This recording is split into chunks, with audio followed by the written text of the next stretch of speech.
よし !100万223ダメージプリミティアプレイヤーエールです。今回は黄金銃を作ってみようと思います。とにかく一撃の威力を追求した一撃必殺の銃にしてみようと思うので、うまくできたらチャンネル登録してもらえると嬉しいです。それでは作っていきましょう。まずは超威力の高い弾丸の開発からですね。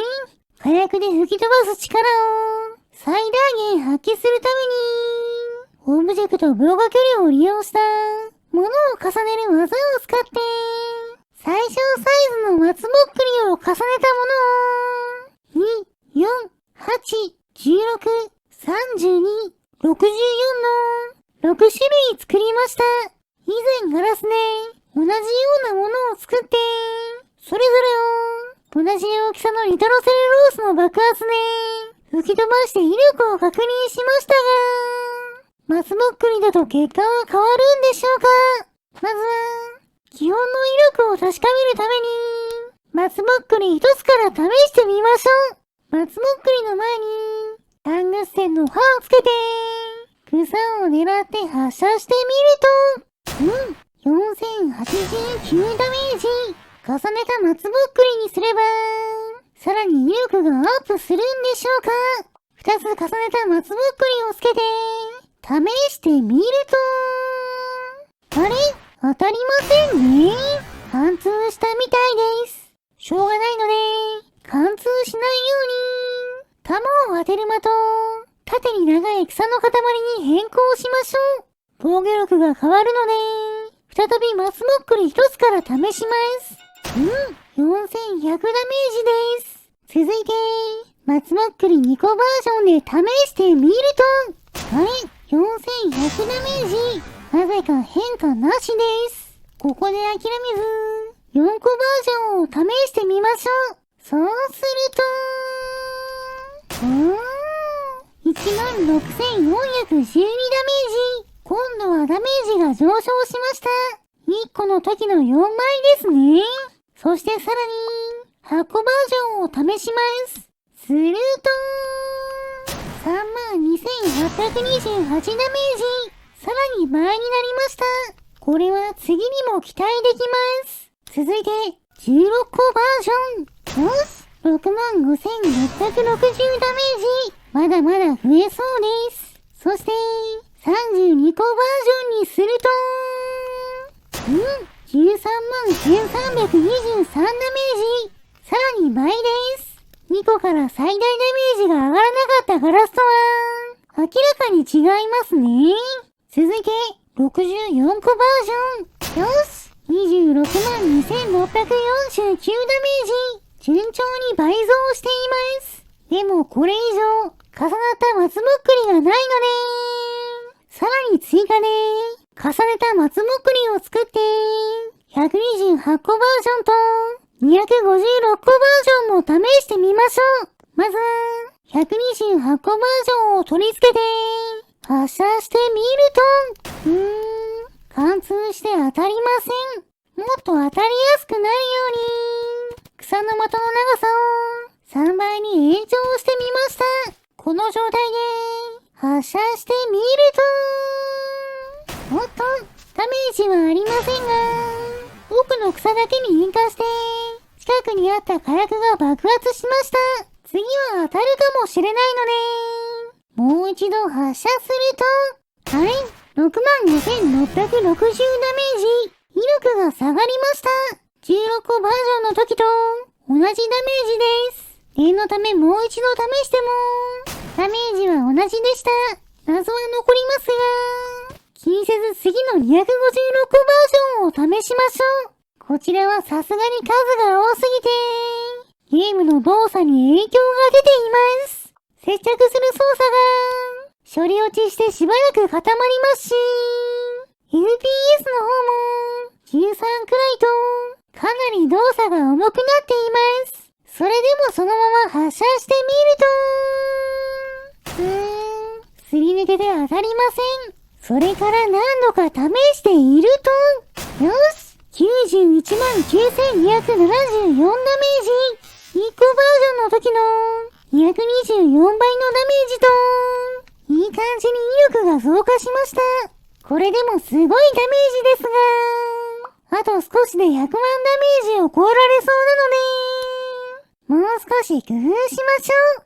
次は弾に石をつけて、重くしてみると、ダメージはほぼ同じですね。古代の合金の塊をつけて、さらに重くしてみるとどうでしょうか。すると、89万8249ダメージと、少し下がりましたが、草が吹っ飛ばされていきました。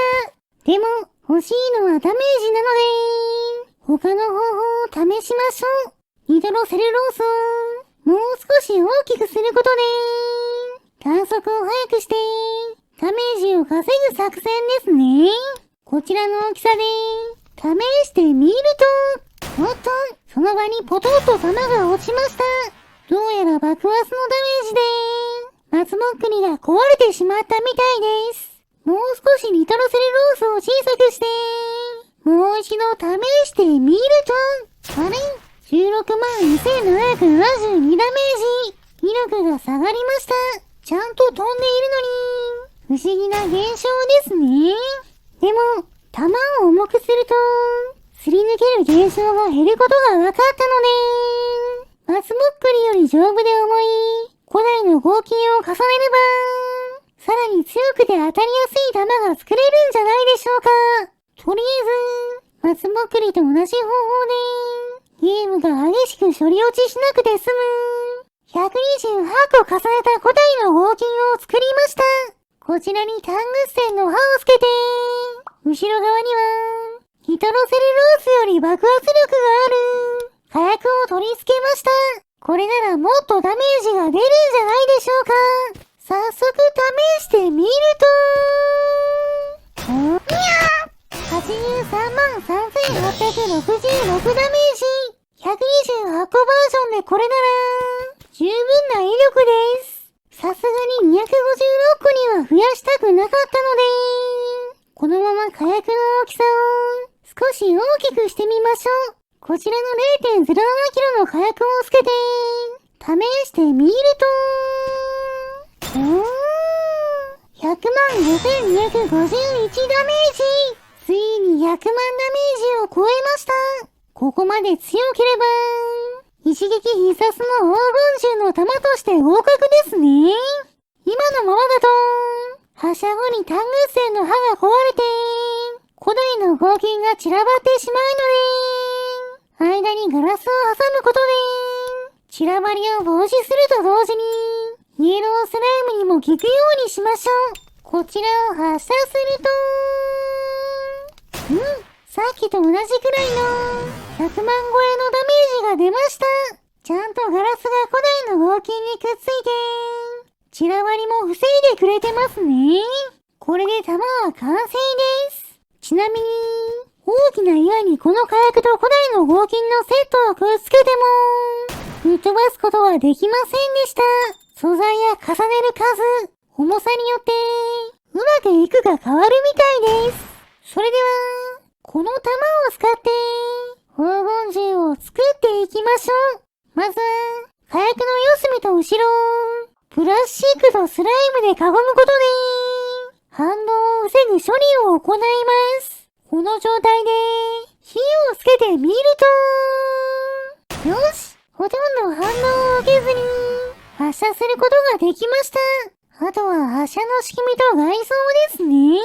こちらはシンプルに、スライムを食べると発射する、スライムトリガーと、黄金銃らしく、金を素材にして作った外装を追加しましょう。なるだけ色に違和感がないように、食べるスライムをイエロースライムに変更すれば、よし、黄金銃の完成です。こうやって片手で持って、スライムを食べると、よし、発射できました。イエロースライムは、食べるとダメージを受けますが、たったの3ダメージですし、これだけの威力の銃に、デメリットがないのは、ちょっとまずいと思ったので、よしとしましょう。光が反射すると、なかなか綺麗ですね。それでは、この威力の高すぎる黄金銃で、向こうの木を狙って、撃ってみましょう。すると、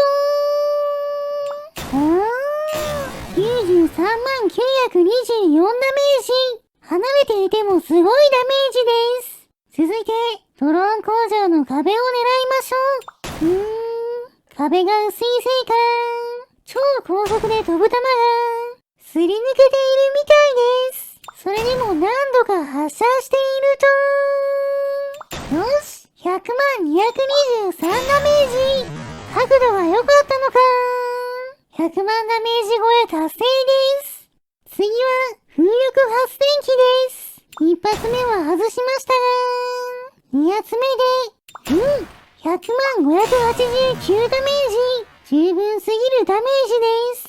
次はさらに硬い、こちらの大きな石を狙いましょう。なかなかの耐久力ですが、近くから撃ってみると、99万9117ダメージ。こちらも楽勝ですね。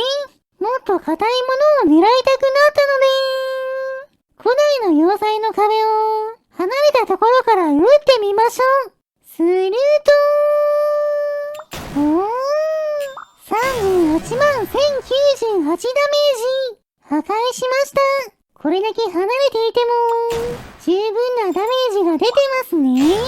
これだけの威力を、この距離から放てるのであれば、そのうち実装されるボスキャラも、そんなに苦労せずに倒せそうですね。では次は、こちらのそこからの大群を狙って、黄金銃で撃ってみましょう。果たしてどれくらい倒すことができるんでしょうか。早速狙って撃ってみると、予想通り倒せるのは一匹だけです。複数の敵には弱いですね。ちなみに私の視点だと、こんな感じです。照準器がついているので、ある程度正確に狙って撃つことができます。スライムを食べた瞬間、微妙に狙いがずれるので、そこは注意ですね。それでもこれだけ軽くて、とんでもなく威力の高い弾を撃てるので、超強力な武器だと思います。それでは最後は、こちらの巨大スライムを狙って、黄金銃で撃ってみましょう。果たして倒すことはできるんでしょうか。少し離れたところから、よく狙って、砕けろー。やったー !10 万7931ダメージ。巨大スライムを倒しました。さすがは黄金銃。超高速でガラス部分が当たって、予想通り一撃で倒すことができました。それでは、この勝利を祝して、スライムを燃やしてしまいましょう。燃えるものを集めてきて、火をつけます。いい感じに燃えていますね。よし、スライムも美味しそうに焼けたので、食べてしまいましょう。もちろん、今回頑張ってくれた黄金獣さんにもお裾分けしてあげます。はい、どうぞ。今回の動画はここまでです。面白かったと思ったら、チャンネル登録、高評価をしていただけると嬉しいです。リクエストなど、コメントもお待ちしていますね。それでは皆さん、まー